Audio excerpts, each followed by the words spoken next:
माननीय नरेंद्रभाई मोदी यांनी केंद्र शासनाने जो महायुतीवरती देवेंद्रजींच्या नेतृत्वाखाली माननीय एकनाथजी शिंदेसाहेब और माननीय अजितदादा पवार साहेब या तिघांच्या नेतृत्वाखाली महाराष्ट्राच्या जनतेने त्यांना अभूतपूर्व यश प्राप्त केलेलं आहे। जनतेने त्यांच्यावरती विश्वास दाखवलेला आहे आणि ह्या विकासाचा जो टप्पा त्यांनी पार केलेला होता गेल्या 5 वर्षामध्ये आणि 2.5 वर्ष 7.5 वर्ष जे महायुतीचं सरकार होतं त्या काळामध्ये जो विकास प्राप्त केलेला आहे आणि भविष्यामध्ये जो विकासाचा टप्पा उर्वरित महाराष्ट्राचा पार करणार आहेत। आता आपण जो विकास पाहतोय रस्त्याचा असू देत किंवा देवस्थानचा असू देत किंवा देव देश आणि धर्म ही लढाई या मुद्द्यावरती आपण लढलो आणि लोकांनी याला साथ दिली आणि हा विश्वास सार्थ करून दाखवणार आहेत। तिघही जण उद्याच्या होणाऱ्या शपथविधीला आमचे सर्व 40,000 कार्यकर्ते महाराष्ट्रातून सर्व महायुतीचे कार्यकर्ते जातील। सोलापुरातले पण बहुसंख्य कार्यकर्ते या सोहळ्यासाठी शपथविधी सोहळ्यासाठी गेलेले आहेत।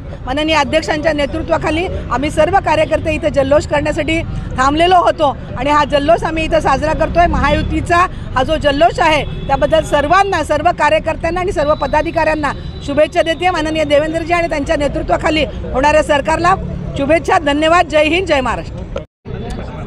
महाराष्ट्राच्या जनतेने ज्या पद्धतीनं महायुतीच्या उमेदवारांना प्रचंड मताने निवडून दिलं, लाडक्या बहिणीने सुद्धा ज्या पद्धतीनं हर्षोल्लित होऊन सहकार्य केलं म्हणून त्या ठिकाणी यांना शुभेच्छा देतं आणि या महाराष्ट्राचा विकास सर्वतोपरी होईल यासाठी देवेंद्रजी फडणवीसांच्या नेतृत्वाखाली मुख्यमंत्री आणि इतर मंत्रिमंडळ स्थापन होणार आहे त्याबद्दल त्यांना शुभेच्छा देतो।